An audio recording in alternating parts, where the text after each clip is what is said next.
Frequency is proudly brought to you by Eloise Music and Australian Concert Productions. On this episode of Frequency, we're joined in studio by indie rock band The Method.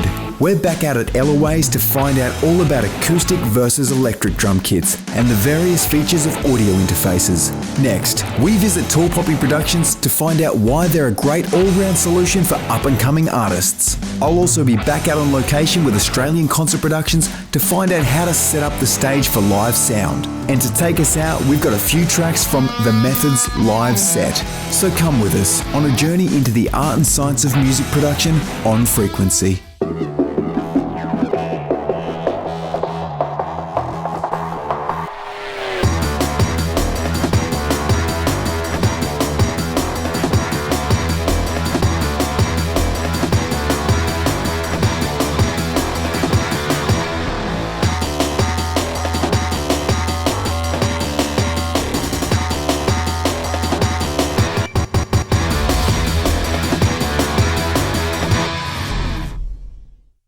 What's up, guys? This week on Frequency, it's shaping up to be another insightful journey into the world of music production. I'm also very excited to introduce our studio guests, Brad, John, Aaron and Marco from indie pop rock band The Method. How are you guys? Awesome, man. Thanks for having us here. No worries at all, no worries. So how long have you guys been together as a band? Well, we started out, 10 years ago, man? Yeah, 2004 I think is when we first started playing just covers. Yeah. Just gigging around at pubs, and then a few lineup changes, and then started writing our own stuff. Yeah. And started gigging. Yeah, fantastic. And I mean, who's the lead songwriter in the band? Who looks after that sort of important stuff? Yeah, I do a majority of the writing there, and Azza drops in with a few of his tracks as well. But we got the boys, they bring their songs across as well, and give them to me, and we work out different ideas and different genres and different elements of the songs. So yeah, it's a diverse group of people. So John's over there with the Metallica, the metal scene, and we've got Azza over there that's doing the hip hop side of stuff. He's actually dropped a hip hop album a long time ago. Oh wow! Why not? Back in the day, which is pretty cool. And then we got Brad that's bringing a few songs across as well, and we work those things out. And Mr. Cheese Pop himself. Yeah, so the boys got me over, and I basically do all the cheesiness to the songs and make it a little bit more radio. Cool. Okay, guys, now it's time to join Anthony out at Eloise, where he faces the tough decision between an acoustic or an electric drum kit.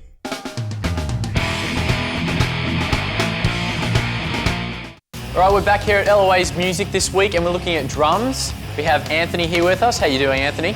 I'm great, man. Always nice to meet another Anthony. So there's obviously two different types of drum kits that you can get. You can get electronic and acoustic, and we're here at the acoustic drums. Yep. Why don't you just take us around the kit and show us what there is? No worries. Very simply, I'm sitting behind what you generally regard as a standard 5-piece setup, consisting of 5 drums. So you've got your bass drum down here, 3 toms, and your snare drum. Your snare drum different from your other drums in the sense that it has these wires underneath that you can either turn on or off with a switch, allowing you to differentiate between different sounds. Then you've got your cymbals. Yep. In this particular case, what you'd class as a standard cymbal setup of hi-hats, which is 2 cymbals, which open and close. A crash cymbal, generally that you crash. A ride cymbal that you have a tendency to just sort of ride on. So as a beginner coming into drums, what sort of features would I be looking for? What should I keep an eye out for? You want these. Absolutely. Everything we've just run through is exactly what you would kind of want in a standard starter setup. Obviously, there are different levels of standard, of quality. I'd really recommend getting the absolute best that you can afford, because you're going to get the best tone and you'll have as little issues with maintenance along the way. So what things on the drum kit actually affect the sound and the tone of the drums? Well, firstly, you've got your shells, which in this case are made from maple, but there's a number of different woods that shells are manufactured from. Everything down to the alloy that the hoop is made from, and also the standard of the lug screws are going to affect your ability to tune the drums and the tone that the drum's going to produce. The other big one too being the drum heads. Depending on the type of head you have on your kit, you're going to be able to alter the tone of your drums a little bit as well. Okay. So do most drum kits come with these cymbal stands? Generally speaking, there are different ways of purchasing drums. Your more high-end drums have a tendency to be shell packs, consisting of just the drums, and you buy hardware as you feel fit. But generally, from a beginner level, when you're purchasing a drum kit, it's quite common to find a full setup as we see it here, with cymbals, stands, and drums. Well, I'd love to hear you play some drums if you don't mind. No worries. I'll just go through them a bit. Hi-hats, our crash cymbal,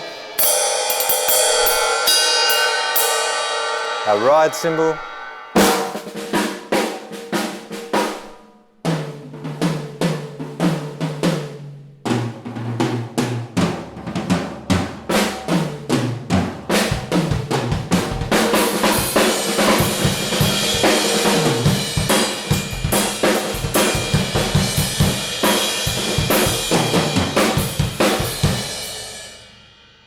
All right, that sounded pretty good. But if we were looking for something a bit quieter to practice on, what would we do? Mate, let's head over, look at some electric kits.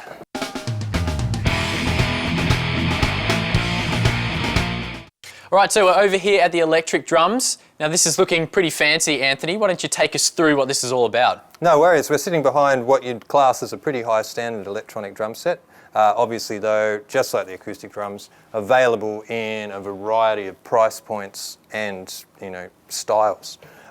Basically our acoustic drums have been replaced with, in this case, a mesh pad in a plastic shell, on its own producing very little volume whatsoever. Effectively though, under here is a trigger, which when you strike the drum, it sends a signal to the sound module, which then in turn triggers a sound. That sound could be anything. So you could be making the sound of a snare drum, or you could be making the sound of a cow mooing. There's any option at all. Then you can get some pretty wild, wacky things as well. So not limited to drum sounds, but also sound effects, electronic noises, synthesis.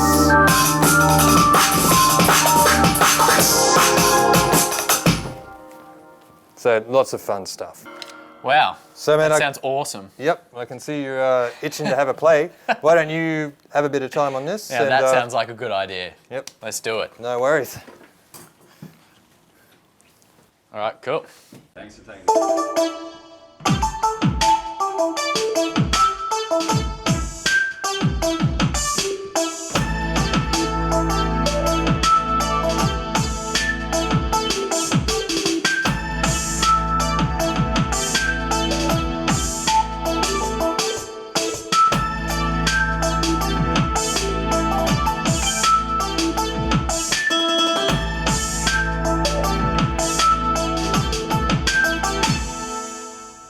That is awesome, and I cannot wait to get one of these back to the studio.